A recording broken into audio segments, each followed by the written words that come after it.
দীর্ঘক্ষণ বক্তব্য রাখে না, একেবারে অল্প সময়ের জন্য, তারপরে শেষ আখেরি দোয়া হবে। আমরা সকলেই চলে আসি, এখনো পর্যন্ত যারা বাড়িতে রয়েছে সকলেই চলে আসি, পাক মাহফিলে সকলেই চলে আসি। দরুদ শরীফ আল্লাহুম্মা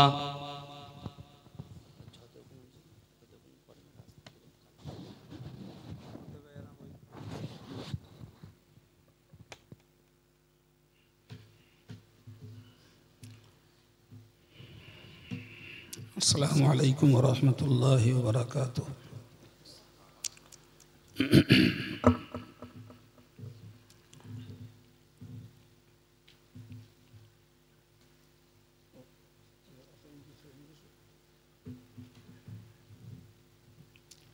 نحمده ونصلي على رسوله الكريم.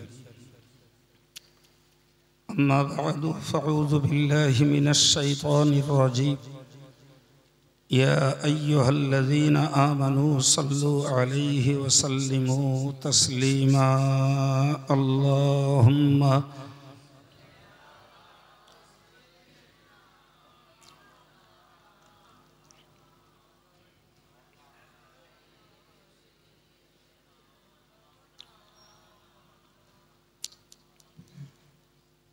فقد قال الله تعالى في القرآن المجيد وفي الفرقان الحميد: أعوذ بالله من الشيطان الرجيم وسارعوا إلى مغفرة من ربكم وجنة أرضها السماوات والأرض أعدت للمتقين. صدق الله العظيم. স্নেহভাজন সভা সঞ্চালক হাফেজ সাহেব, সম্মানিত ওলামায়ে কেরাম, আজকের সভার আয়োজক স্থানীয় জওয়ান যুবক ছেলেরা, সহযোগী এ পাড়াস্থ ভাইয়েরা ও মায়েরা, সকলের প্রতি শ্রেণী বিশেষে শ্রদ্ধা, শুভেচ্ছা ও স্নেহাশিস জানিয়ে কিছু সময়ের জন্য কিছু কথা আলোচনা করতে আপনাদের খেদমতে উপস্থিত। বাকি আল্লাহ পাকের মেহেরবানি ও আপনাদের নেক দোয়া। আল্লাহ তৌফিক দিন, সকলেই বলুন আমিন। সম্মানিত ভাইরা, সন্ধ্যা থেকে একাধিক বক্তার আলোচনা শুনেছেন। আমার পূর্বেই বিশুদ্ধভাবে সুমধুর কণ্ঠে তেলাওয়াতে কোরআন শুনলেন।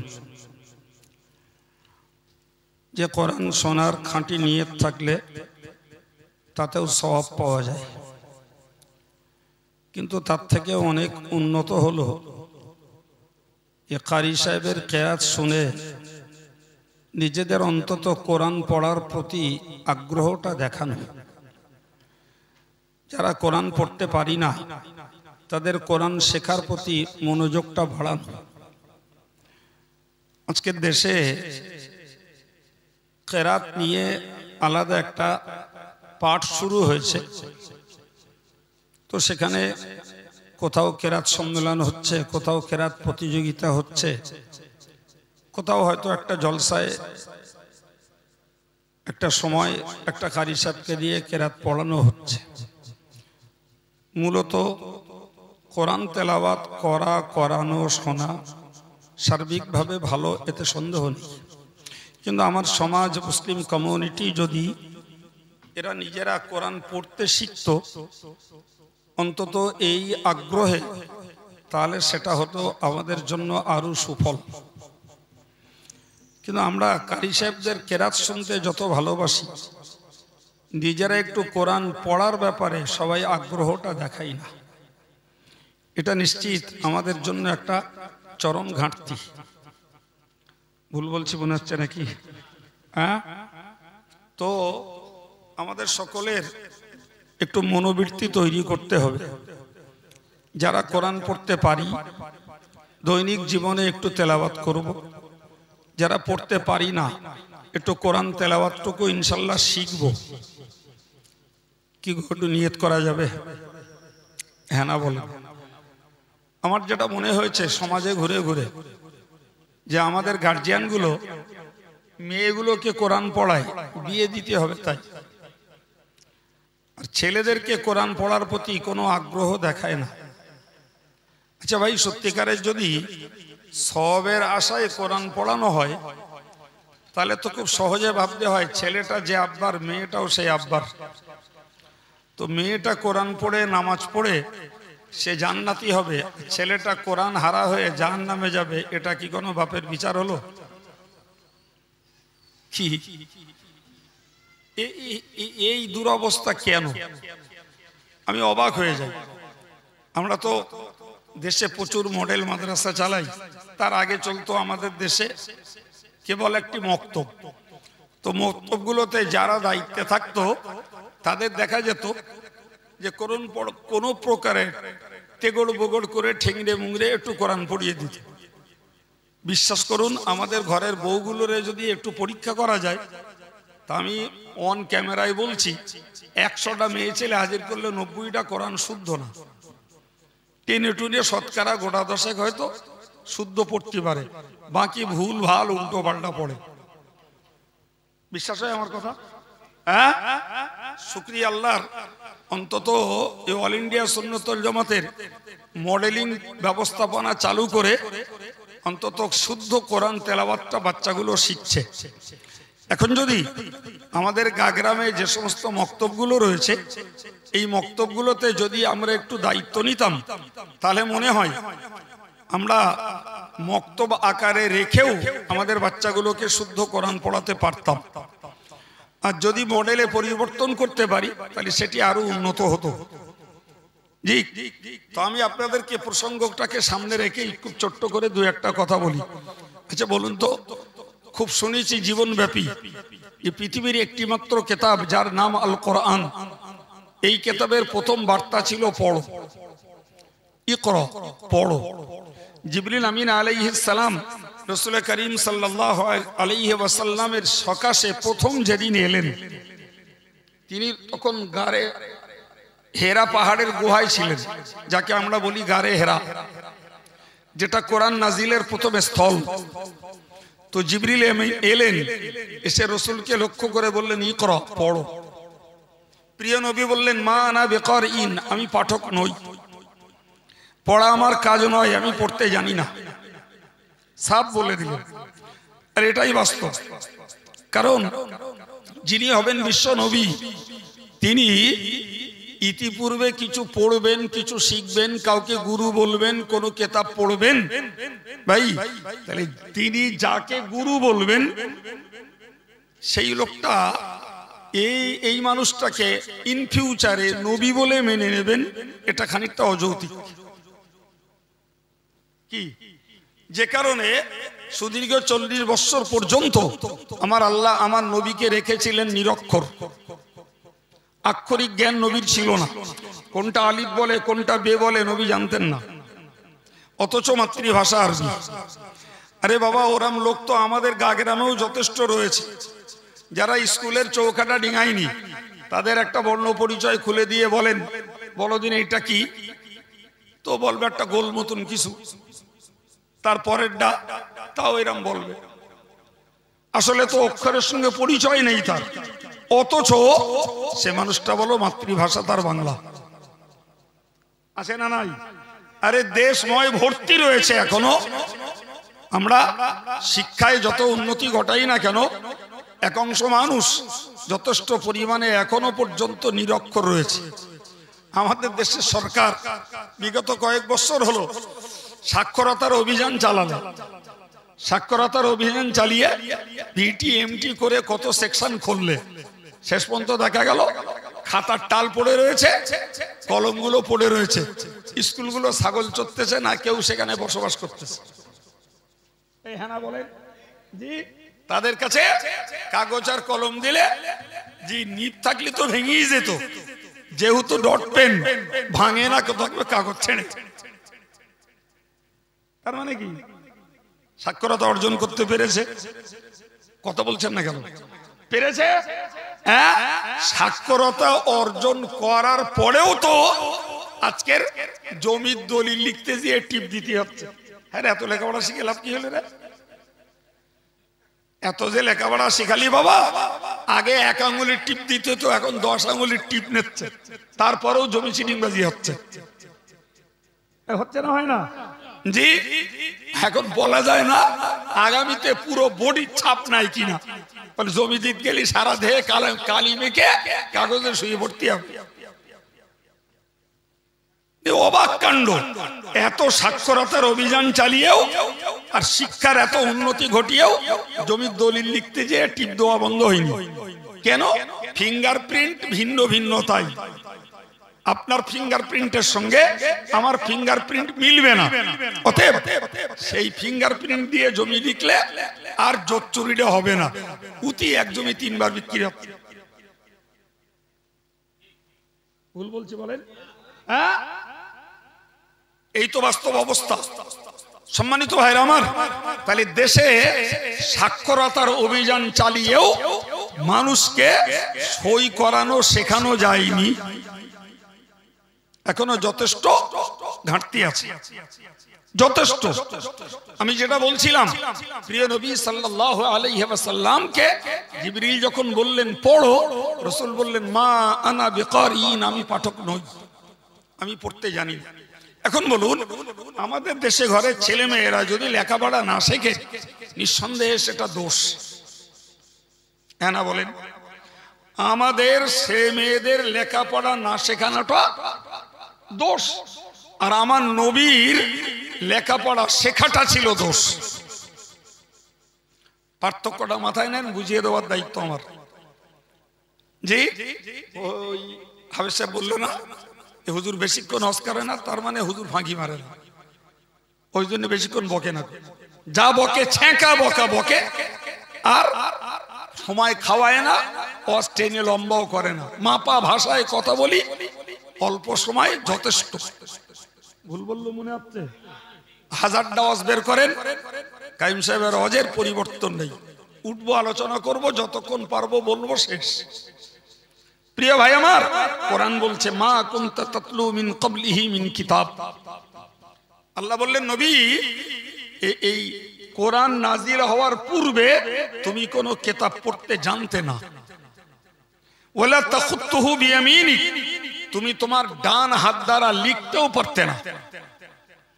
ডান হাতের কথা এই জন্য বলা হয়েছে, সাধারণত মানুষ ডান হাত দিয়ে লেখে, তাই বাম হাতে সচরাচর লেখে না, লেখে ডান হাত দিয়েই।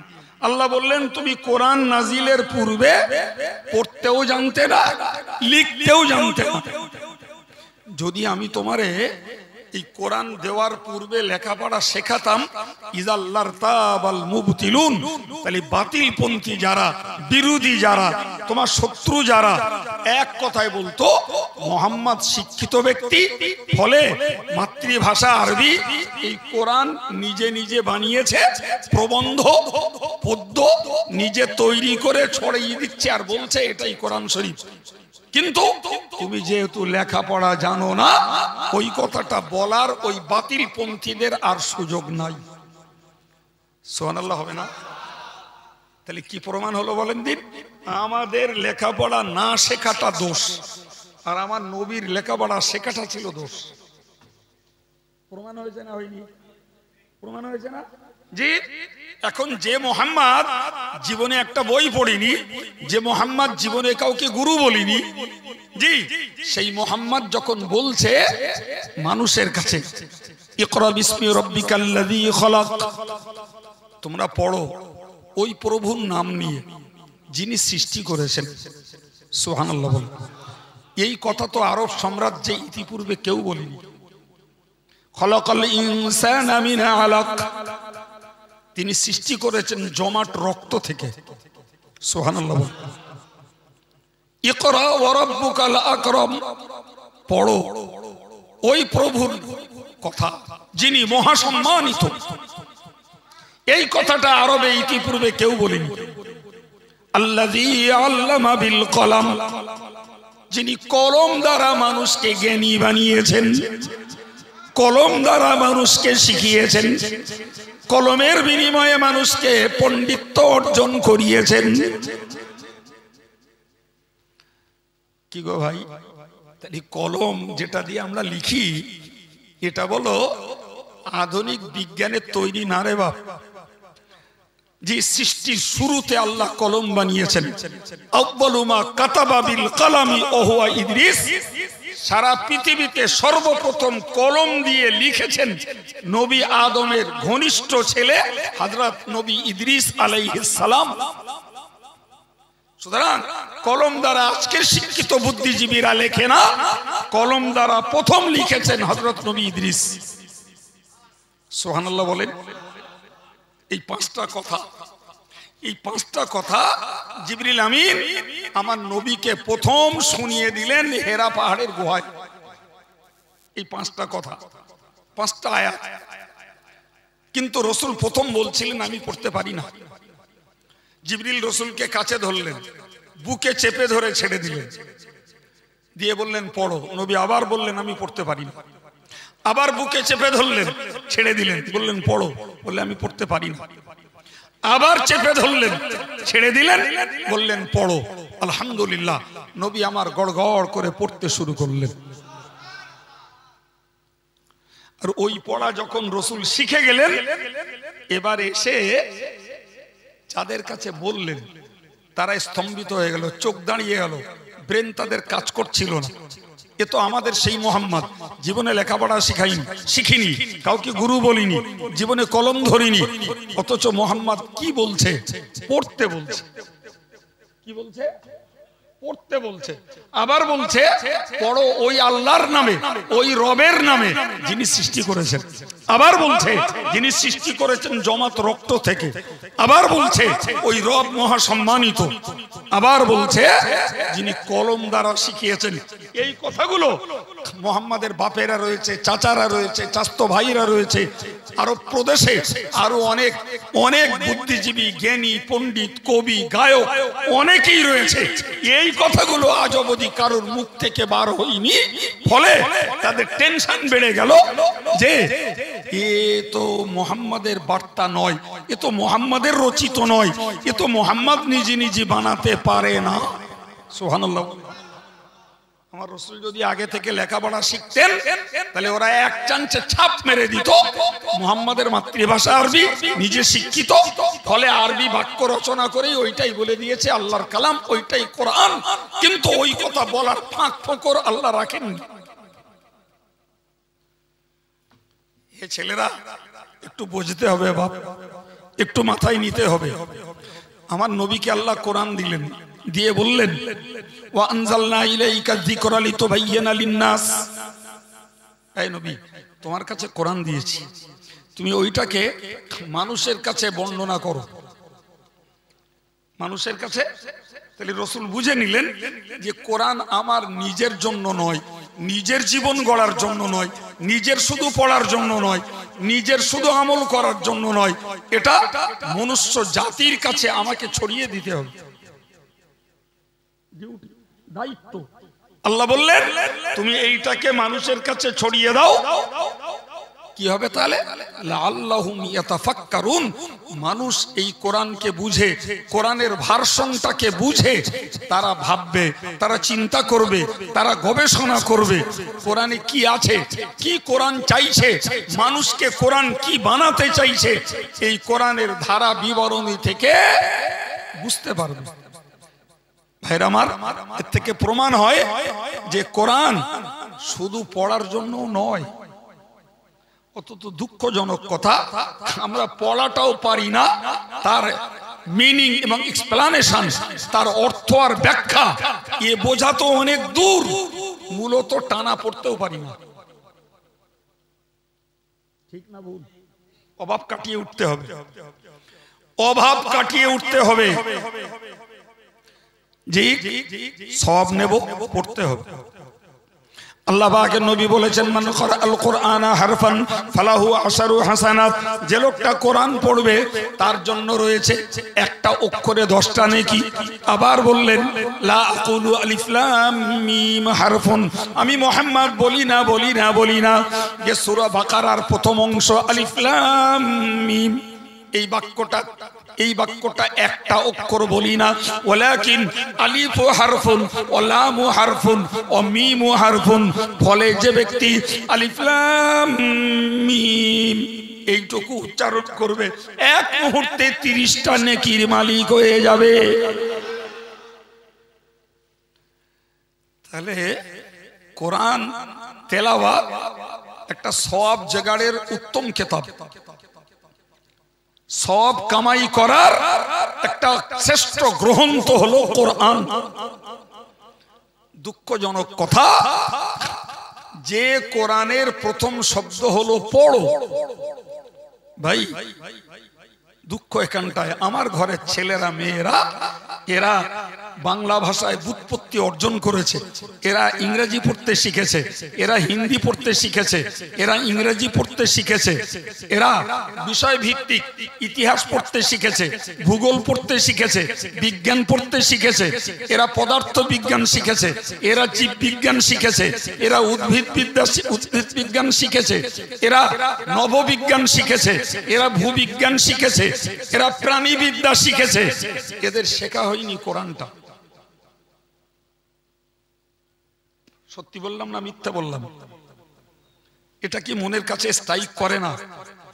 যে কোরআন পড়তে বললো সেই কোরআন পড়াটা বাদ দিয়ে আরগুলো পড়লাম, এটাই কি বিচার? এটাই কি বিবেচনা? হ্যাঁ ভাই, তুমি বিএ এমএ আইএস আইপিএস অনেক কিছু হও ভাই, কোনো আপত্তি নেই, কিন্তু তোমার তো কর্তব্য ছিল অন্তত আল্লাহর কালামটা একটু পড়তে শিখি। মানে না হয় নাই বুঝবো, মানেটা ওয়াজ নসিহত থেকে আলেমদের কাছ থেকে শুনে শুনে শিখে নেবো, কিন্তু কোরআনটা নিজে পড়তে শিখি কেন ভাই? এই ঘাটতিটা আমাদের মধ্যে থাকবে কিসের জন্য? যে কোরআনের এত তাৎপর্য, এত গুরুত্ব, আপনি জানেন তো ভাই, এই পাখি পোষা অ্যাকচুয়াল শরিয়াতের মসলাতে জায়েজ না, কারণ সে একটা খোদার সৃষ্টি, স্বাধীন প্রাণী। তুমি তাকে খাঁচায় বন্দি করে তার স্বাধীনতা কেড়ে নিলে। তুমি তাকে দানা পানি চানা যাই পারো খেতে দাও, তোমারটাকে তো বোঝো, নিজের উপরে নিজেরটাকে আন্দাজ করো ভাই। তোমাকে ভারতবর্ষের কোন কারাগারে, কোন জেলখানায়, কোন সংশোধন আগারে তোমাকে বন্দি করা হবে। টাইম টু টাইম তোমাকে ভিটামিন, প্রোটিন, মাছ, গোশত, ডিম আরো অন্যান্য সুখাদ্য, রুচিকর খাবার তোমাকে খেতে দেওয়া হবে, কিন্তু তোমাকে নজরবন্দি করে, জেলবন্দি করে রাখা হবে। তুমি মনের দিক দিয়ে সন্তুষ্ট? নিজের বেলাটাই বুঝতে পারছি, আমার যতই ভালো দানা পানি খেতে দাও, যদি আমাকে তুমি স্বাধীনতা না দাও, তাহলে আমি পরাধীন জীবন যাপন করছি, মানে সেটা আমার মানসিক ভাবে অনেক কষ্ট। তাহলে ওই পাখিটাও একটা প্রাণী, তুমি তাকে খাঁচায় বন্দি করলে তোমার শখ মেটানোর জন্য, তার স্বাধীনতা নষ্ট করলে, এটা কেমনে যায়? কথা বলছেন না কেন? কত শিক্ষিত বাবুরা রয়েছে, বাড়ি টিয়া, ময়না, কাকাতুয়া কত কিছু পুষে রেখে নিজের বাড়ির সৌন্দর্য বাড়াচ্ছে, আর নিজের বিলাসিতা আর নিজের স্টাইল বাড়াচ্ছে। আমার বাড়ি পাখি আছে 13টা, কি মজা! হ্যাঁ, তুমি তার স্বাধীনতা নষ্ট করছো, এটা একবারও ভাবলে না তো? জি, কিন্তু এর পরেও বলতে হয়, কেউ পাখি পোষে ব্যবসা করার জন্য, আছে না নাই? দেখবেন কিছু লোক আছে পাখি ব্যবসায়ী, খাঁচায় ঝাঁক ঝাঁক পাখি নিয়ে চলে যাচ্ছে, ও কেনারও লোক আছে। জি, আর কেউ একটা পাখি পোষে, ওই পাখিটা একদিন ওই মানুষের বুলি বলবে, ওইটা শুনতে ভালো লাগবে। পাখিতে আজান দেয়, পাখি কোরআন শরীফ পড়ে, বিশ্বাস হচ্ছে? জি, আমি শুনে বলছি, পাখি রীতিমতো আজান দেয়। ও কোনো হুজুরের কাছে পড়তে যায়নি, পাখি কোরআন শরীফ পড়ে, ও কোনো হুজুরের কাছে পড়তে যায়নি, কিন্তু ওর ভিতরে আল্লাহ পাক একটা ক্যাচিং পাওয়ার দিয়েছে। ওর কানে বারবার বারবার আজান পড়তে পড়তে ও আজান মুখস্থ করে ফেলেছে। বাড়ির লোকটা প্রতিদিন কোরআন পড়ে, ও শুনে শুনে সূরা ফাতিহা পড়ে ফেলেছে। সুবহানাল্লাহ বলবেন না? কিন্তু ওটা কি পাখির দায়িত্ব? কথা বলেন না? আজান দেওয়া কি পাখির দায়িত্ব? কোরআন পড়া কি পাখির দায়িত্ব? হ্যাঁ, মানুষটা পাখি পোষে একটাই কারণে, সেটা হলো যে পাখি আমার মতো কথা বলতে পারে না, তো ওই পাখির কাছ থেকে একদিন ওই বাড়ির লোকটা শুনবে, ছেলেটা আব্বা বলে ওই পাখিটাও আব্বা বলবে, ছেলেটা মা বলবে বলে ওই পাখিটাও মা বলবে, ওর আব্বা মা ছেলেটাকে বাবু বলে খোকা বলে, ও একদিন বাবু বলে ডাকবে, খোকা বলে ডাকবে। যেদিন পাখির মুখে মানুষের ভাষা শুনে সেদিন পাখি যে পোষে তার মনটা আনন্দে ভরে ওঠে, ঠিক না? ওটা যদি ঠিক হয় তাহলে এবার যেটা বলবো সেটা ওভার 100% ঠিক। আমার বান্দারা বাঙালি, ইংরেজি, তামিলু, তেলেগু, গুজরাটি, মারাঠি, এরা হিন্দি, সংস্কৃত, ভিন্ন ভিন্ন ভাষার মানুষ, জি, কিন্তু আমার আল্লাহর ভাষা আল্লাহ দিয়েছেন একটাই, যার নাম আল কোরআন, এবং তার ভাষাটা আর। তুই বাঙালি হ বান্দা, আমার ভাষা তুই বল, তুই ইংরেজ হ, আমার ভাষাটা তুই বল, তুই তামিলি হ, আমার ভাষাটা বল।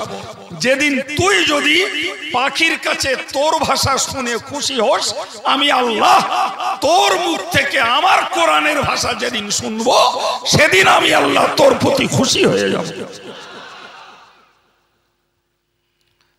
কোরআন পড়তে পারলে আল্লাহর সন্তুষ্টি লাভ করা যাবে না, যাবে না? তাহলে এরপরেও কোরআন পড়বো না কেন? আমার যুবকগুলো কেন পড়বে না? কিসের জন্য? সম্মানিত ভাইরা আমার, কোরআন বলেছে কিতাবুন আনজালনাহু ইলাইকা লিতুখরিজান নাসা মিনাজ যুলুমাতি ইলান নূর। মহান আল্লাহ বললেন, নবী হে, আমি কোরআন নাজিল করেছি তোমার কাছে, উদ্দেশ্য হলো এটাই, লিতুখরিজান নাসা মিনাজ যুলুমাতি ইলান নূর, মানুষদেরকে তুমি অন্ধকার থেকে, কুসংস্কার থেকে আলোর দিকে নিয়ে আসবে, এই জন্যই তোমার কাছে কোরআন দিয়েছি। ভাই, তাই কোরআন মক্কাবাসীদের শুধু পড়লে দায়িত্ব মিটিনি বলো, বরং পড়ার সঙ্গে কোরআনের অর্থ ব্যাখ্যা তাদের বুঝতে হয়েছে। বাপ, এই কথা বুঝেননি? তবেই তো তাদের অন্তরটা কোরআনের প্রতি আকৃষ্ট হয়েছে। জি, তাই কোরআন এসেছে পৃথিবীতে দুটো কাজের জন্য, মুখস্থ করে ফেলুন। একটা হলো কোরআন পড়া, আর একটা হলো কোরআনটাকে বুঝে আমল করা, কোরআনটা দ্বারা জীবন গড়া। সুবহানাল্লাহ বলেন। আমাদের একটা সুযোগ হয়েছে, আমরা কোরআন পড়তে না পারলেও, যেটা ছিল সহজ, পড়তে আমরা না পারলেও ভাই, এই আমাদের বাঙালি আলেমেরা কোরআনের কথাগুলো বাংলায় আমাদের বোঝাচ্ছে, মাশাআল্লাহ, তাতে আমাদের কোরআনের জ্ঞান হচ্ছে। বল ঠিক না ভুল? আমি যদি এখন ঝটাঝট গোটা কত আয়াত পড়ে জিজ্ঞাসা করি যে ভাইরা মায়েরা যারা আছেন, বলুন দিন এই আয়াতগুলোর মানে কি, তে এক কথা বলুন, হুজুর আমরা কি আর ওইসব জানি? এটাই বলা স্বাভাবিক, কারণ ওটা নিয়ে আমরা স্টাডি করি না, ওটা নিয়ে আমাদের চর্চাই নাই, আমরা বুঝবো কি করে? কিন্তু আমি যখন বাংলা মানেটা বলবো না, তখন বলবে তো আমরা খুব জানি। বিশ্বাস হচ্ছে আমার কথা? কেন?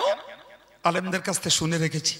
আমি বললাম ওয়াকিমুস সালাত, আমি বললাম ওয়াতুজ যাকাত, আমি বললাম ওয়ারকাউ মা'র রাকিঈন, আমি বললাম কুতিবা আলাইকুমুস সিয়াম, জি, আমি বললাম যে লা তুলকু বিআইদিকুম ইলা তাহলুকা, আমি বললাম উযকুরুল্লাহ যিকরান কাসীরা, জি, গড়গড় করে খানিকটা আয়াত পড়ে দিলাম। বলি ভাই মানে কি বলুন দিন? বললে হুজুর হতো বলতে পারবো না।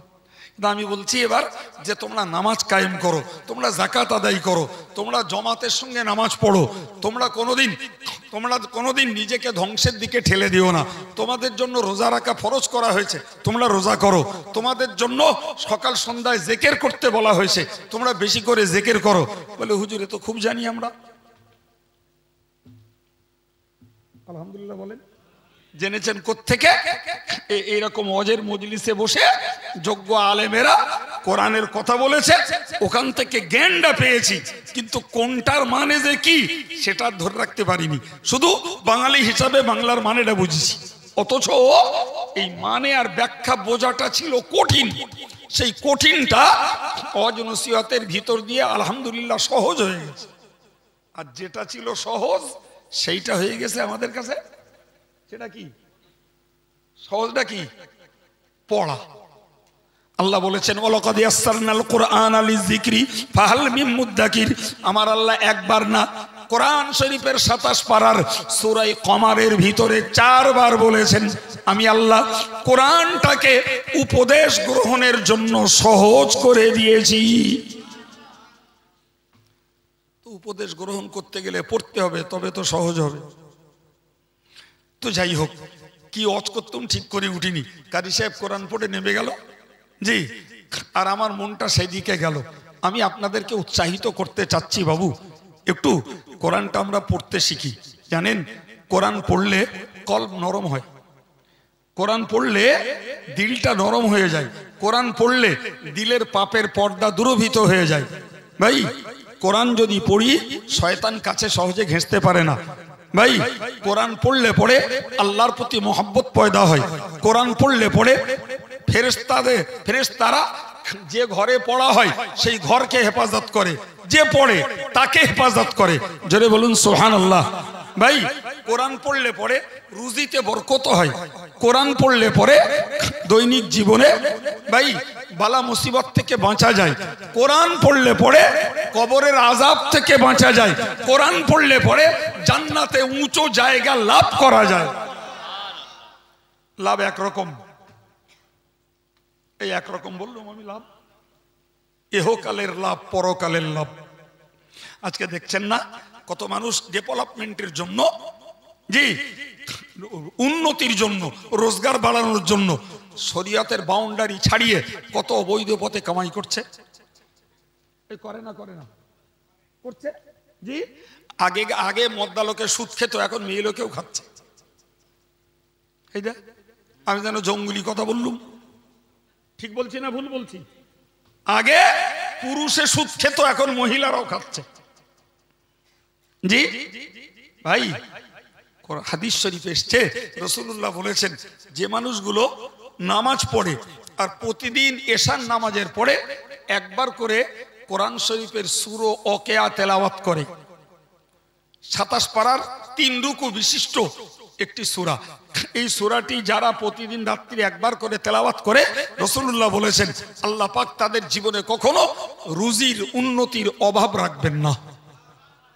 তাহলে প্রপার চ্যানেলে আমরা যদি কোরআন পড়তাম জি, তাহলে কোরআন পড়ার ভিতর দিয়েই আমাদের রুজি হতো, কোরআন পড়ার বরকতেই আমরা জীবনে উন্নতি করতে পারতাম। কিন্তু আমরা হালাল বৈধ সব করি, কোরআন তেলাওয়াত বাদ দিয়ে সুদ খেয়ে, ঘুষ খেয়ে, লটারি কেটে, জুয়া খেলিয়ে, পরের ফাঁকি মেরে, মেয়ের হক নষ্ট করে জি, আর একজনের হক নষ্ট করে, লোকের জমি দুহাত জবরদখল করে, এই করে উন্নতি করতেছি। হয়তো আপনাদের মধ্যে না থাকতে পারে এই বলে। হ্যাঁ, তাহলে কোরআন শেখালো, এই নবী শেখালেন তোমরা উন্নতি করতে চাও কোরআন পড়ো, সূরা ওয়াকিয়া তেলাওয়াত করো, ওতেই আল্লাহ তোমার রুজি রোজগারের উন্নতি দান করবেন। আমরা কোরআনের ধারে গেলাম না, আল্লাহ যেগুলো মানা করেছেন, নিষেধ করেছেন, আল্লাহ যাতে নারাজ সেই কাজগুলো করে আমরা আমাদের ডেভেলপ করতে চাচ্ছি। পদ্ধতি ঠিক না ভুল? আমাদের এই পদ্ধতি ঠিক না ভুল? একদম ভুল, একদম জি।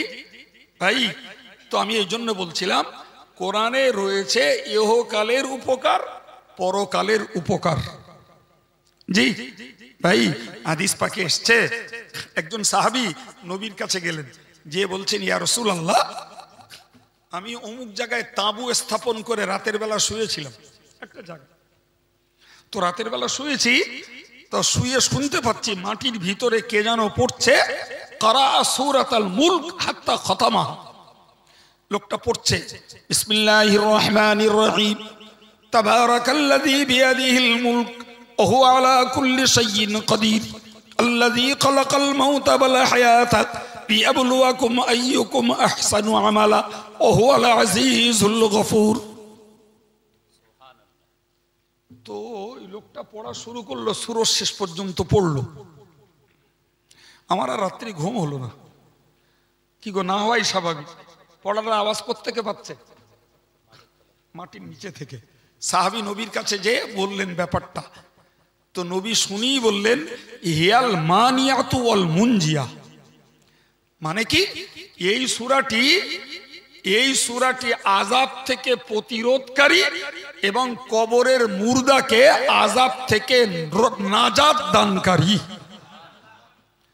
বলে বললেন রাসূল, ওগো সাহাবী, তুমি যেখানটায় তাঁবু স্থাপন করেছো ওই জায়গাটায় আমার একজন সাহাবীর কবর রয়েছে। ভাই, আরবের ধুধু মরুভূমির ময়দান, কোনো জমির ডিমার্কেশন ছিল না যে এটা আমার, ওইটা হাফেজ সাহেবের, ওইটা আর একজনের, এমন কোনো ডিমার্কেশন ছিল না। যার যেখানে মনে হয়েছে বাস করেছে, যার যেখানে মনে হয়েছে সেখানেই কবর দিয়েছে। আর আমাদের দেশে ঘরে এই যে কবর স্থান ঘেরা, কিংবা কবরস্থানটা একক কবর হলে বেড়া দেওয়া, কিংবা একটু সাইড পাকা করা, কিছু না হোক অন্তত শরিয়াতের মসলা খুব বেশি বেশি 1 বিঘা উঁচু করা যায়, তার বেশি মোটেই নয়। সৌদিতে ওই ধরনের সিস্টেম নেই, ওই ধরনের কোনো সিস্টেম নেই, উপরে সমান। জি, ফলে ওইখানটায় যে কবর আছে ওই সাহাবী সেটা দৃষ্টিতেও আসেনি, ফলে উনি তাবু গেড়েছেন। আমার নবী বললেন ওখানে আমার একজন সাহাবীর কবর আছে, তিনি প্রতিদিন কোরআন শরীফের সূরা মুলক তেলাওয়াত করতেন। এই সূরার ফজিলত হলো, যে লোকটা প্রতিদিন কোরআন শরীফের সূরা মুলক তেলাওয়াত করবে, আল্লাহ পাক ওই লোকটাকে কবরের আযাব থেকে সম্পূর্ণ নাজাত দান করবেন। আরো আমার আল্লাহর বিধান হলো, যারা পৃথিবীতে কোরআন পড়তে ভালোবাসে, জিকির করতে ভালোবাসে, তাসবিহ পড়তে ভালোবাসে, কলেমা শরীফ পড়তে ভালোবাসে, যিনি যে আমলটাকে ভালোবাসবেন আল্লাহ পাক কবরে তাকে ওই আমলটাকে করতে দেবেন। আমার ওই সাহাবী সূরা মুলক পড়তে ভালোবাসতেন, তারই জন্য আমার আল্লাহ কবরেও তাকে সূরা মুলক তেলাওয়াত করতে দিয়েছেন। তারই পড়া তুমি কানে শুনতে পেয়েছো। কি শিখলাম এটাই যে কোরআন পড়ে যদি প্রতিদিন সূরা মুলক তেলাওয়াত করা যায় তাহলে কবরের আযাব থেকে বাঁচা যাবে। ও ভাই, আমরা এখানটায় ঠান্ডা খেয়ে রাতে এই বাড়িতে সবার লেপ কম্বল যা এক কিছু আছে, লেপ হোক, কম্বল হোক, ব্ল্যাঙ্কেট হোক, শীত প্রতিরোধের কিছু না কিছু আছে। জি, এই ঠান্ডা খেয়ে এখানে বসেছি, এরা খিচড়ি দেবে তাই? হ্যাঁ, তাহলে বসেছি কেন? এ মজলিসে বসলে গোনা মাফ হয়, এ মজলিসে বসলে সওয়াব হয়, এ মজলিসে বসলে জ্ঞান লাভ হয়, এ মজলিসে বসলে মৃত আত্মাদের জন্য সবরেসানির হক আদায় করা যায়। সুতরাং খিচড়ি খাওয়াটা মূল লক্ষ্য না, মূল লক্ষ্য হলো দুটো সওয়াব জোগাড় করা। সওয়াব জোগাড় করলে কি হবে? আল্লাহ খুশি হবে। সওয়াব জোগাড় করলে কি হবে? জাহান্নাম, নেকির পাল্লা ভারী হলে জাহান্নাম থেকে বাঁচা যাবে। সওয়াব জোগাড় করলে কি হবে? জান্নাতে যাওয়া যাবে। নাকি অন্য কোনো লাভটাভ আছে? নাই বাপ, জি, অন্য কোনো লাভ নয়। ভাইরে আমার, তো আমার বক্তব্য আমি আপনাকে বোঝাতে চাইছি, তাহলে কোরআন পড়লে কবরের আযাব থেকে নাজাত পাওয়া যাবে, সেটাকে কেন একটু মেহনত করে কষ্ট করে আমরা পড়াটা শিখবো না? নবী পাক একদিন সাহাবাই কেরামদেরকে বললেন, হে সাহাবীরা, তোমরা প্রতিদিন রাত্রি শোয়ার সময় 1 খতম করে কোরআন শরীফ তেলাওয়াত করে শোবে। সাহাবীরা চমকে উঠলেন। 1 খতম কোরআন শরীফ পড়া কি চেড্ডিখানে কথা নাকি? হ্যাঁ, যদি সহি শুদ্ধ ভাবে 1 খতম কোরআন শরীফ পড়তে হয় মিনিমাম, খুব নরমালে 15 ঘন্টা সময় লাগবে। ক ঘন্টা? মিনিমাম 15 ঘন্টা। তার আগে সহি ভাবে 1 খতম কোরআন শরীফ পড়া সম্ভব না। আরো যদি ধীর গতিতে পড়া হয় আরো সময় লাগবে। অথচ নবী বলছেন শোয়ার সময় 1 খতম কোরআন শরীফ পড়ে শো। সাহাবীরা বললে, হুজুর এটা কেমন করে সম্ভব? প্রিয় নবী সাল্লাল্লাহু আলাইহি ওয়াসাল্লাম বললেন, সূরাতুল ইখলাস সুলুসুল কোরআন। কোরআন শরীফের সূরা ইখলাস, যারে আমরা একদম সহজে চিনি কুল আল্লাহ সূরা। কি সূরা? قل هو الله أحد الله الصمد لم يلد ولم يولد ولم يكن له كفوا أحد। একবার পড়লাম 10 পারা সওয়াব, দ্বিতীয়বার পড়লাম 20 পারা সওয়াব, তৃতীয়বার পড়ব 30 পারা সওয়াব। নবী বললেন রাত্রি শুয়ে পড়ে 3 বার সূরা ইখলাস পড়ে নাও, এক খতম কোরআন শরীফের সওয়াব পেয়ে যাবে। কি গো, যদি সব জোগাড় করতে এই রাত্রি ঠান্ডা খেয়ে এখানে বসে থাকা যায়, তো বাড়ি দিয়ে লেপ মুড়ি দিয়ে 3 বার সূরা ইখলাস পড়া যাবে না? পানির মতন পড়া যাবে। এর থেকেও 100 ভাগের 1 ভাগ সহজ, কিন্তু তার প্রতি মনের মহব্বতটা থাকতে হবে। তো কথা বলছেন না কেন? জি ভাই, আপনারা কি বলবো, কোরআন শরীফে 114টা সূরা রয়েছে। কটা সূরা বললাম তো? 114টা সূরার 113টা সূরার গোড়ায় বিসমিল্লাহির রহমানির রহিম লেখা আছে। একটা সূরাই নেই, সেই সূরাটির নাম সূরা তওবা, ওর গোড়ায় বিসমিল্লাহ লেখা নেই। আবার সূরা নামল আর একটা সূরা, তার গোড়ায় একবার বিসমিল্লাহ আছে, ভেতরে আরেকবার আছে। তাহলে টোটালে প্রমাণ হলো সূরা 114টা আর কোরআনে বিসমিল্লাহ রয়েছে 114টা। সুবহানাল্লাহ বলেন। তার মধ্যে একটা সূরায় গোড়ায় নেই আর একটা সূরায় ডবল রয়েছে, সুতরাং ঘাটতিটা পুরো হয়ে গেছে। কথা ক্লিয়ার? এর পরেরটা বুঝুন। এই যে সূরার গোড়াতে বিসমিল্লাহ রয়েছে, পৃথিবীর মুফাসসিররা এক কথাই বলেছেন এই সূরার গোড়ার বিসমিল্লাহ এটা ওই সূরার অংশ নয়। এই কথাটা মুখস্থ করুন, ওটা ওই সূরার।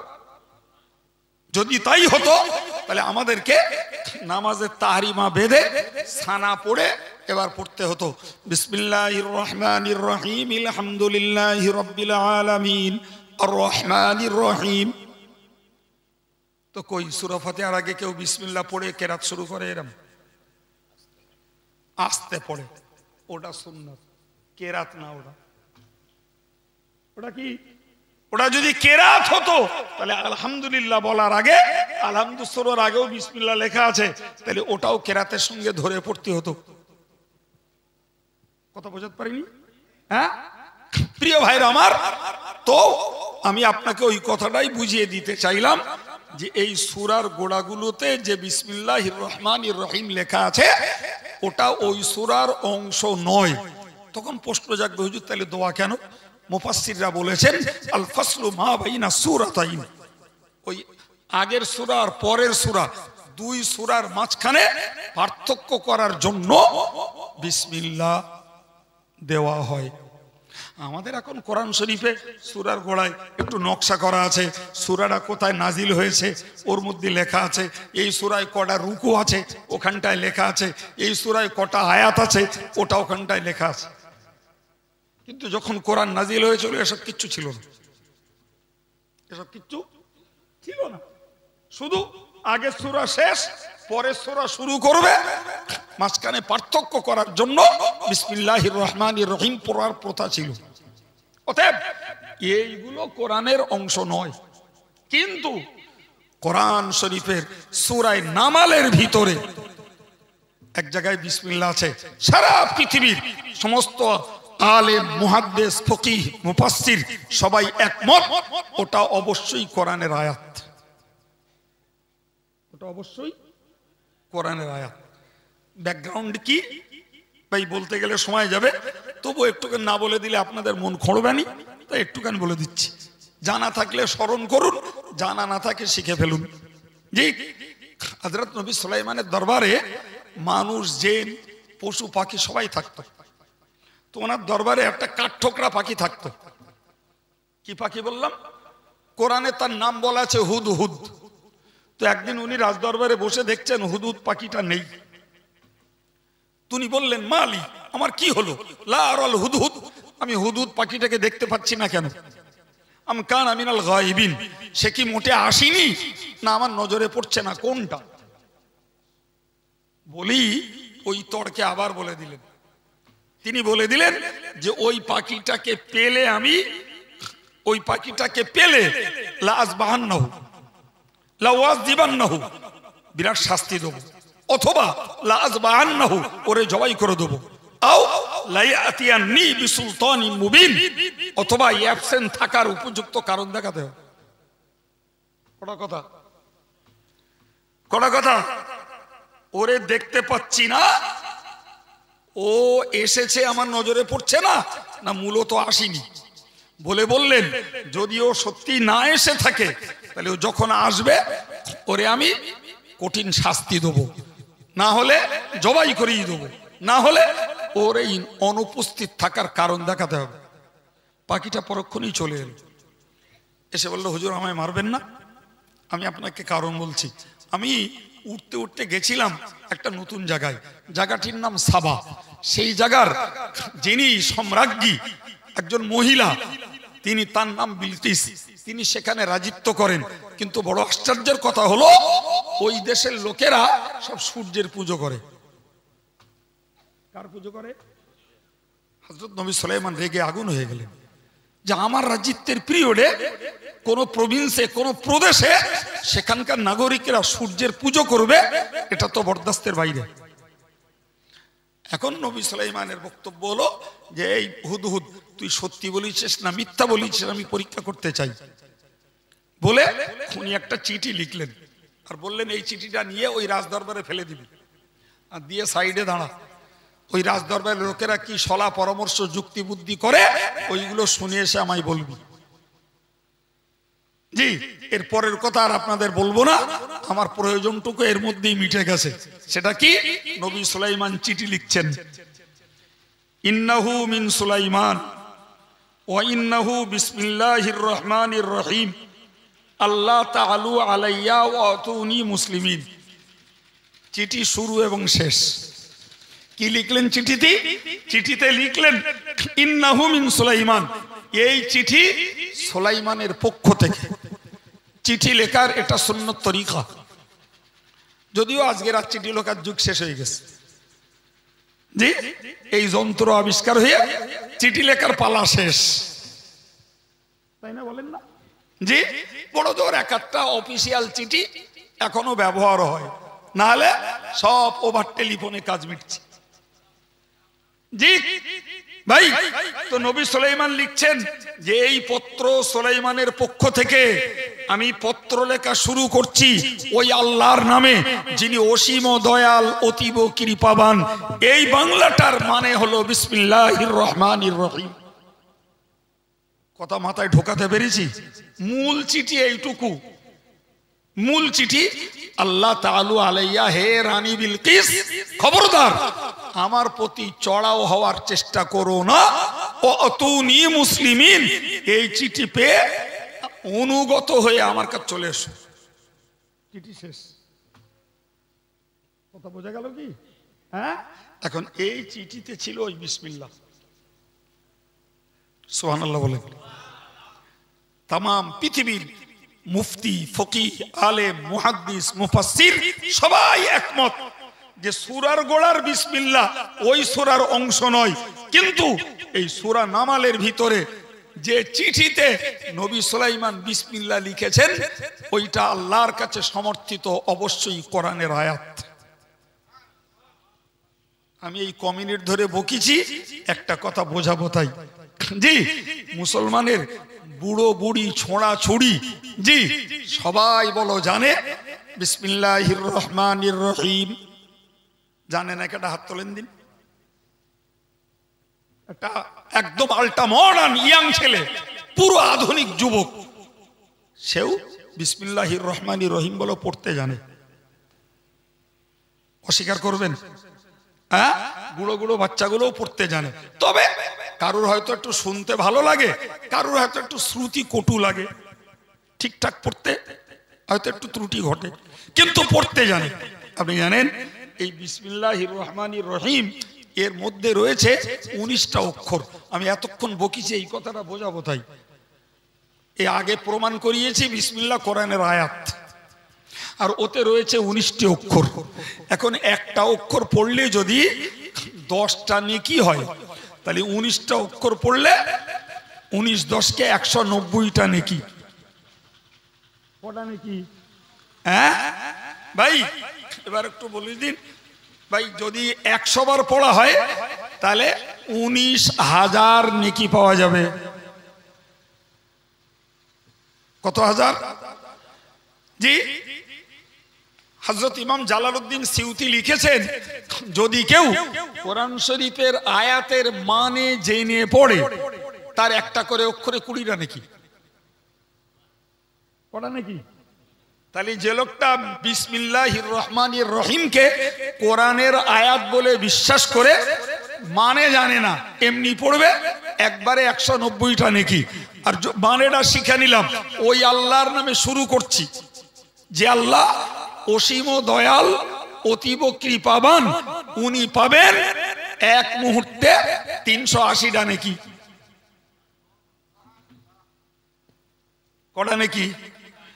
জি, এখন যদি আমার কোনো ভাই, কোনো মা, কোনো যুবক ছেলে, জি, যে বেচারা এমনি কোরআন পড়তে পারে না, আজকে আব্দুল কাইয়ুমের কাছ থেকে এই কথাগুলো শুনেছে, ও বেটা জি নামাজ পড়ে কোরআন তেলাওয়াতের নিয়ত করে ও শুধু পড়ছে বিসমিল্লাহির রহমানির রহিম, বিসমিল্লাহির রহমানির রহিম, বিসমিল্লাহির রহমানির রহিম, ওতেই কোরআন পড়া সওয়াব পেতে থাকবে।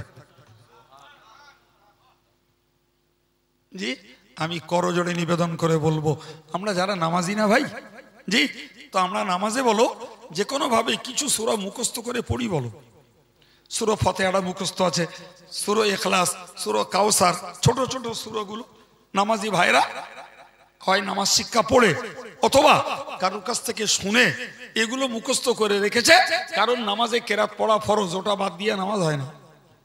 সুবহানাল্লাহ পড়ে নামাজ হয় না বাপ। জি, আমি আপনাকে অনুরোধ করে বলবো, 5 ওয়াক্ত নামাজে আপনি যে সূরাগুলো দিয়ে নামাজ পড়ছেন প্রতিদিন ফজরের পরে, জি, নামাজ শেষ করে ওই সূরাগুলোই কোরআন শরীফ পড়ার নিয়ত করে পড়ুন। আপনি দৈনিক জীবনে কোরআন তেলাওয়াতের আমল করবেন, আমল হয়ে যাবে এবং সওয়াব পেয়ে যাবেন। এটা পারবো না কেন? বলেন বলেন, এটা পারবো না কেন? ওটাই কোরআন পড়া হবে, কিন্তু কথাটা জানতে হবে, কাজে লাগাতে হবে। আর যারা কোরআন পড়তে মোটেই জানি না, আমি তাদেরকে বলবো, ও ভাই, আমার নবী যখন কোরআন শরীফ প্রথম পেয়েছিলেন, রাসূলের বয়স ছিল 40 বছর 6 মাস 16 দিন, তার মানে 41 রানিং, তাই না? জি ভাই, এখন বলবেন কি, রাসূল যখন মক্কাবাসীদের কাছে কোরআন পড়ানো শুরু করেছেন, রাসূল তো এসেছেন কোরআন পড়াতে, কোরআন পড়ার শুরু করেছেন, তখন কি মনে হয় যে মক্কার সকল ছেলেদের বয়স সব 10 থেকে 15-র মধ্যে, আর মেয়েদের বয়স 8 থেকে 12-র মধ্যে, এর থেকে বড় কেউ ছিল না? এ কথা ঠিক না পাগলের প্রলাপ? বলেন বলেন, পাগলের প্রলাপ। আজকে যেমন একদিনের নবজাতক শিশু আছে, আবার মাশাআল্লাহ 80 বছরের বৃদ্ধও পাওয়া যাবে। এর মাঝখানে সব বয়সে নারী এবং পুরুষ পাওয়া যাবে। আল্লাহ শুকর, আমার নবীর দরবারে 73 বছর বয়সে ইসলাম কবুল করে হযরত আবু হুরায়রা নবীর দরবারে বসে কোরআন শরীফ পড়া শিখেছে। আর ওই নবীর দরবারে আবু হুরায়রার সেই মজলিসে বসে 10 বছরের একদম কিশোর ছেলে ওমরের বেটা আব্দুল্লাহ ওখানে বসে কোরআন পড়া শিখেছে। হযরত আবু হুরায়রার একবারও মনে হয়নি যে এইটুকানি বাচ্চা ছেলের পাশে বসে আমি 70-73 বয়সের মানুষ কোরআন পড়বো, এটা বড় সম্মানের, এটা বড় লজ্জার, এটা বড় অপমানের, একবারও মনে হয়নি। মনে রাখবেন, শিক্ষার পথের বড় দুশ্মন হলো লজ্জা। লজ্জা, লজ্জা। জীবনে যাদের লজ্জা লেগেছে এদের লেখাপড়া হবে না, একদম না। আমি অবাক হয়ে যাই ভাই, সংসারের কত কিছু আমরা জানি না, হ্যাঁ না বলেন? আচ্ছা, আমরা প্রায় সবাই মোবাইল ব্যবহার করি, তো মোবাইল রিপেয়ারিং জানি কেডা? যারা মিস্ত্রি ওরাই কটা জানে। সুতরাং মোবাইল খারাপ হলেই মোবাইল হসপিটালে এনে হাজির। একদিন ভাই আমার এটা সাউন্ড হচ্ছে না কেন, কথা বলছেন না কেন? তাহলে ওইটা আমি জানি না, যখন যে মিস্ত্রি জানে তার কাছে যেতে বলে আমার লজ্জা লাগে না। আমি ইলেকট্রিক কাজ বুঝি না, সুতরাং আমি বাড়িটাকে ওয়ারিং করব, তো ইলেকট্রিক মিস্ত্রি হাতে পায়ে ধরছে আমার কাজটা একটু করে দে, বলে এখন খুব চাপ, এখন হবে না, 10 দিন পরে, তাই সই যা বলছে। ওর বেলায় আমি তার কাছে যাচ্ছি, একবারও লজ্জা লাগে না। আমার একটা ফর্ম ফিল আপ করতে হবে, আমি সিস্টেমটা বুঝি না, সে একটা শিক্ষিত ছেলের কাছে ধর্ণা দিচ্ছি, এ বাবা আমার এই ফর্মটা একটু ফিল আপ করে দে না। অফিসে যাচ্ছি, সেখানে একদল লোক বসে রয়েছে, 10 টাকা দাও, আমি ফিল আপ করে দিচ্ছি, করিয়ে নিতে হচ্ছে, জানি না আমি যেহেতু।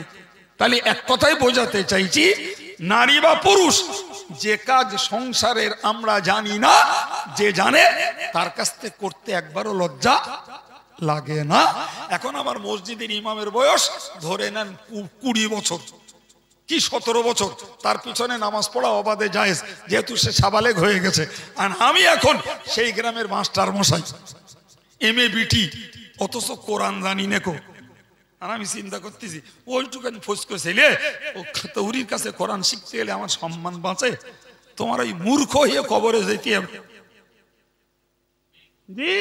তোমার অন্য কাজের বেলা কারুর কাছে যেতে লজ্জা করে না, আর 17 বছরের ছেলে সে হাফেজ, তার বয়সটা কাঁচা বলে তার কাছে কোরআন শিখতে লজ্জা করছে। তোমার জীবনে কোরআন পড়া শেখা হতে পারে না, পারে না, পারে না। আগে লজ্জা কবর দাও, তারপরে কোরআন পড়া শিখতে পারবে। আমি তো বলি প্রায় পরিবারে খোঁজ করলে বউগুলো কোরআন পড়তে পারে, তো ভাইগুলোর বলি ভাই কোরআন পড়া যখন হয়নি, আজকের আব্দুল কাইয়ুমের কথা শুনে পরেতে প্রতিদিন বউডারে বলুন, এ দেখো আমি এই বাজারতে মার্কেটতে ঘুরে ঘেরে এসে রাত্রি তোমার কাছে বসবো, এই ধরে দুধ দে আমার একটু কোরআনটা শিখকে দিও। জি, সম্মানও যাবে না, লজ্জাও লাগবে না, জীবনে কোরআন না পড়ার মূর্খতার রোগ সেরে যাবে। ওর কাছে শিখতেও লজ্জা নিত, লজ্জা লাগবে। হ্যাঁ করতে শেখবা বাপ, হাফেজ সাহেব কাঁচা বইছে, ওর কাছে শিখতে লজ্জা লাগবে। বাড়ি স্ত্রী পড়তে জানে, তার কাছে শিখতে লজ্জা লাগবে। ওই মক্তবে যে রাতের বেলা একটু বসে শিখতে লজ্জা লাগবে। জি, বাকি যে লেখাপড়া শিখেছো বাবা, ও তো পেট পকেটের জন্য, ও তো কবরে যাবে না। কবরে ইংরাজিও যাবে না, অঙ্কও যাবে না, ভূগোলও যাবে না, বিজ্ঞানও যাবে না, অজ্ঞানও যাবে না, শেক্সপিয়রের কবিতাও যাবে না, আইজাক নিউটনের থিওরিও যাবে না, আইনস্টাইনের থিওরি যাবে না, কিন্তু কোরআনটা পড়বা, ও তোমার সঙ্গে কবরে যাবে। যাবে না, যাবে না? আমি এই জন্য বলি আমার ভাইদেরকে, যুবকদেরকে বলি, যুবক তুমি জানো বাবা, জি একটা ছেলে মেয়ে যদি কোরআন পড়ে, হাদিস পাকে এসছে কোরআন পড়লো এবং কোরআনের প্রতি আমল করলো, আল্লাহ পাকে নবী বলেছেন ওর আব্বা আর মায়ের মাথায় কিয়ামতের দিনে নূরের টুপি আল্লাহ পরিয়ে দেবেন, যে টুপির জ্যোতি দাউহু আহসানু মিন দাউই শামস, আকাশের দীপ্তিমান সূর্যের তুলনায় সন্তান কোরআন পড়ে আমল করেছে, বাপ মার মাথার টুপির তেজ আরো বেশি। তাহলে আমরা যদি ছেলে মেয়েগুলোর কোরআন পড়াই, তাহলে আমাদের মাথায় নূরের টুপি উঠবে। আর আমরা যদি বাপ মা দরদি হই, তাহলে আমরা যদি কোরআন পড়ি, তাহলে আমার বাপ মা মরে যাক আর বেঁচে থাক, কিয়ামতের দিনে ওর মাথায়, ওই বাপ মায়ের মাথায় নূরের টুপি উঠবে। মন চায় না যে বাচ্চাগুলোর কোরআন পড়ে আমরা নূরের টুপি পরি, আর আমরা একটু কোরআন শিখে বাপ মাগুলোর মাথায় নূরের টুপি পরাই? তবে বোঝা যেত যোগ্য ছেলে যোগ্য মেয়ে। ভুল বলতে বলেন বিরাট। জি, সেজন্য বলি এই পাশেই মসজিদ, সেখানে একটা ইমাম সাহেব আছে।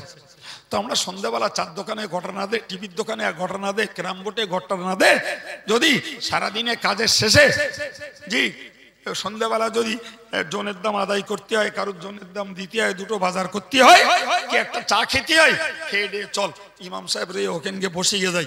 ইমামের বলি হুজুর আলিফ বেতে করে একটু কোরআনটা পড়ান দিন, 6 মাস 8 মাস 1 বছর সময় লাগুক। আর আমার বাড়ির এই মেয়েগুলো বউগুলো এরা যদি খুঁজতো তো যে পাড়ায় যে বাস করে হয় দুটো চারটে শাশুড়ি পেত, অথবা দুটো চারটে যা পেত যারা কোরআন পড়তে পারে, পর্দায় চলে, নামাজ কালাম পড়ে। তো রান্না বাড়া সংসারের কাজকাম সেরে ওই শাশুড়িটাকে এসে যে বলতো, মা সে আব্বার বাড়ি কোরআন শিখিলাম, সে ভুলে ভেলে গেছি, তো মা আমি একটু তোমার কাছে বসবো, আমার একটু কোরআন পড়াটা মা নতুন করে একটু শিখিয়ে উদ্ধার করে দাও, আর নামাজ কালামগুলো একটু শিখিয়ে দাও, আমি একটু পড়বো। কিংবা একটা যা যদি জানে তারে যদি বলা হতো যে যা কি বু কি সে তোমার ছোট, তার নাম ধরে ডাকলুম, এই অমুক আমার একটু কোরআন পড়া শিখিয়ে দে না, তুই মাদ্রাসাতে পড়ে এসেছিস, চিস্তিয়া মাদ্রাসায় পড়ে তুই আলেমা হয়ে এসছিস, জি, আর আমি স্কুলে পড়িলাম অথচ জানি না কো, তা তুই এসছিস খুব ভালো হয়ে, আমার একটু পড়িয়ে দে না, আমি একটু নামাজটা শিখি, আমি একটু কোরআনটা উদ্ধার করি। ভাই এ দূরে বেদুড়ে চেদুড়ে, জি, স্বরূপনগর বেলেঘাটা ওই বীরভূমার নরঘাট করে বেড়াতে হতো না, বাড়ির বউ বাড়ি থেকে আর বাড়ির ছেলে বাড়ি থেকে যথারীতি কোরআন আর ইসলামকে শিখে ফেলা যেত। দরকার নিজেদের একটু চাহিদা। কথা ঠিক বলছি না ভুল বলছি? জি প্রিয় ভাইরা আমার, আল্লাহ পাক যে কথাগুলো আজকের মাথায় জুগিয়েছেন, জি আমি একদম ঠেসা কথা আপনাদেরকে শুরু থেকে শুনিয়ে এসেছি কোরআনের প্রতি। তা একরকম কথা বলে কি সময় কাটালুম নাকি? জি অনেকগুলো তথ্যের ভিত্তিতে কোরআন শেখার প্রতি, কোরআন পড়ার প্রতি, কোরআনের আমল করার প্রতি আমার ভাইদের মায়েদের, আমার স্নেহাশিস প্রিয় যুবকগুলোকে উৎসাহিত করেছি। যদি আব্দুল কাইয়ুমের কথা শুনে আমার এই মডার্ন যুবকগুলো, আধুনিক যুবকগুলো যারা শিক্ষিত, লেখাপড়া জানে, মাধ্যমিক উচ্চ মাধ্যমিক, কেউ হয়তো গ্রাজুয়েট আছে, যদি একটু করে কোরআন পড়ার মন দেয় সহজে শিখে ফেলবে। জি, আর আমার মাগুলো যদি শেখা জিনিসটা আমল করে, আর যারা শিখেনি তারা যদি ওই আমলালা যার কাছে শাশুড়ির কাছে একটু গিয়ে বসে, এদের উদ্ধার হয়ে যাবে, সংসার চলবে, রোজগার চলবে। জি, পাশাপাশি কবরের আযাব, হাসরের আযাব, জাহান্নামের আযাব, পুলসিরাতের আযাব থেকে বাঁচার কিছু সম্পদ জোগাড় করে মরা যাবে। আল্লাহ তৌফিক দেন, বলুন আমিন। আর একটু জোরে বলেন আমিন। সম্মানিত ভাইরা আমার, জি তো আমি যখন এসে উঠেছিলাম তখন তো অর্ধেক মতন লোক ছিল। জি আমি বলছিলাম যে এই লোক নিয়ে কতক্ষণ সভা করবো? এরা বলতে হুজুর 12:30 পর্যন্ত। আমি বলি আরে এমনি তো 1.5 ঘন্টা বলি আমি, তাই আরে এই শীতে এই কটা লোক নিয়ে এতক্ষণ বকবো? তো মাশাআল্লাহ যা আল্লাহ বলিয়েছেন, অনেকটা মানুষ এসে বসে মজলিসটার একটা মানানসই আকৃতি তৈরি হয়েছে। জি 12টার কাঁটা পার করে গেছে, ফলে আর আমি আলোচনা করব না, আলোচনা একদম ব্রেকডাউন আর নয়। এর পরের একটু খেদমত, গত বছরও এরা আমাদের করিয়েছে, এই তাবাররুকের জন্য আপনাদের কাছ থেকে একটু মাল সামান, চাল ডাল আলু গোশ ইত্যাদি ইত্যাদি আপনারা একটু দেবেন। আগামী বছর এই মেহমানদের খাওয়ানোর একটা আস্থা তৈরি হবে। ওই খেদমতটুকু আপনাদের কাছ থেকে জলসা কমিটি আমার মাধ্যম দিয়ে পেতে চায়, আমি ওইটুকু আপনাদের কাছে দাবি রাখছি। ওইটুকু একটু মেহেরবানি করে বলুন। ওর যখন শেষ করেছি, দেরি করলি আমার লস, আপনাদের লস, জলসা কমিটি খাদিমদার ওদেরও লস। ঠিক না ভুল? বিসমিল্লাহ বলে শুরু করুন। কে দেবেন? 1 বস্তা 25 কিলো চাল। বিসমিল্লাহ বলে একদম শুরু করুন। জিয়াউল ইসলাম ভাই 1000 টাকা। জোরে বলুন মারহাবা। আর একটু জোরে বলেন আল্লাহুম্মা আমিন। বলেন বাবা। আগেই বলে দিয়েছি যত দ্রুত এই কাজটাকে সম্পন্ন করব আমরা সবাই বিশ্রামের দিকে যেতে পারবো। একটু বলেন। আমার জিয়াউল ভাই 1000 টাকা বলেছেন, তো টাকায় বলেন তো, তাও বলেন। সাবির হোসেন বৈদ্য 5 কেজি গোশ, কমিটির সদস্য একজন। আল্লাহ দানকে কবুল করুন, দানের বিনিময়ে আল্লাহ দুর্গতি থেকে হেফাজত করুন। নিজের সওয়াব সহ তার মুর্দাদের জন্য সওয়াবকে সাদকায়ে জারিয়া করে দিন, বলুন আমিন। হাফিজুল ইসলাম ভাই 25 কেজি চাল, জোরে বলুন মারহাবা, নারায়ে তাকবীর।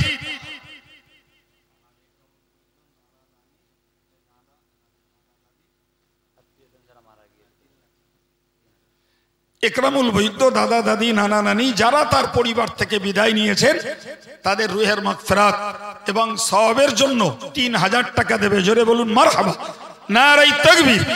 আল্লাহ দিন প্রচারের সওয়াব সকল দাতা ভাইদের নসিবে দান করেন, বলুন আমিন, নারায়ে তাকবীর।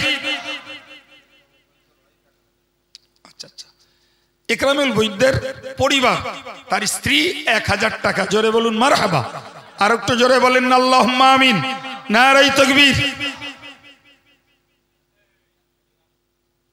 বলেন হায়াত আলী ভাই 1000 টাকা, বলুন মারহাবা, আর একটু জোরে বলেন আল্লাহুম্মা আমিন, নারায়ে তাকবীর।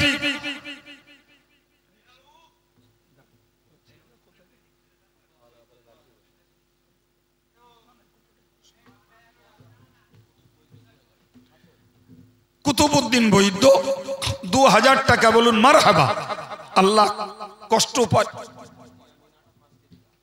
ইয়ামিন আটা 5 কেজি ডাল, ইয়ামিন আটা 5 কেজি ডাল, জোরে বলুন মারহাবা, নারায়ে তাকবীর, নারায়ে তাকবীর। শাহজাহান জি, আর ওই ভাই কি বললে, কি ভাইয়ের নাম কি, নূর আলম আটা 5 কেজি ডাল, জোরে বলুন মারহাবা, মাশাআল্লাহ। আমাদের চিশতিয়া মানসার খাদেম সভাপতি ভাই শাহজাহান 25 কিলো চাল, জোরে বলুন মারহাবা, নারায়ে তাকবীর। ওই ডাকছে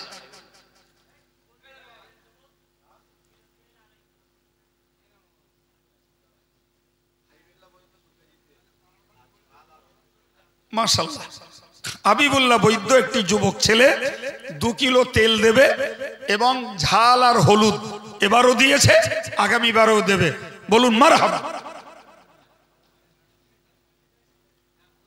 মন্টু মন্ডল 25 কেজি চাল, জোরে বলুন আল্লাহুম্মা আমিন, নারায়ে তাকবীর।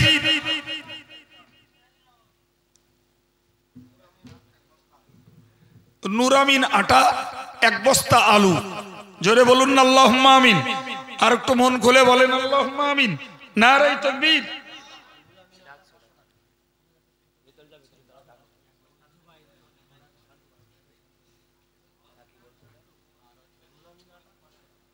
রুহুল আমিন আটা 500 টাকা, আল্লাহ কবুল করুন। এই কমিটির একটা কিশোর ছেলে জুবাইর 1000 টাকা,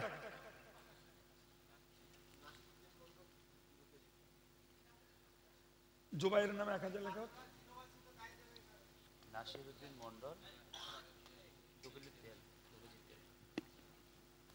নাসিরউদ্দিন মন্ডল 2 কেজি তেল, বলুন আল্লাহুম্মা আমিন। মিজানুর রহমান নগদ 500 টাকা,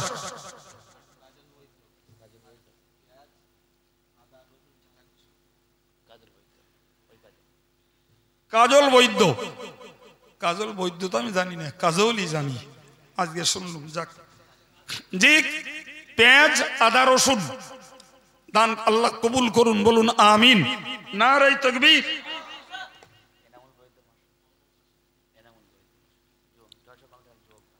এনামুল বৈদ্য কমিটির একজন সদস্য, তিনি 500 টাকা, জোরে বলুন মারহাবা, নারায়ে তাকবীর।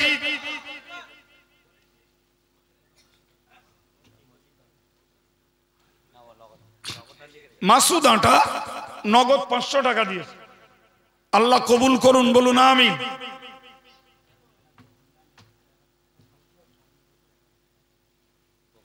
নাম প্রকাশে অনিচ্ছুক জনৈক ভাই এবারে 1000 টাকা দিয়েছেন, আগামীবারেও 1000 দেবে। আমার আরেকজন ভাই নগদ 50 টাকা দিয়েছেন, আল্লাহ কবুল করুন, বলুন আমিন।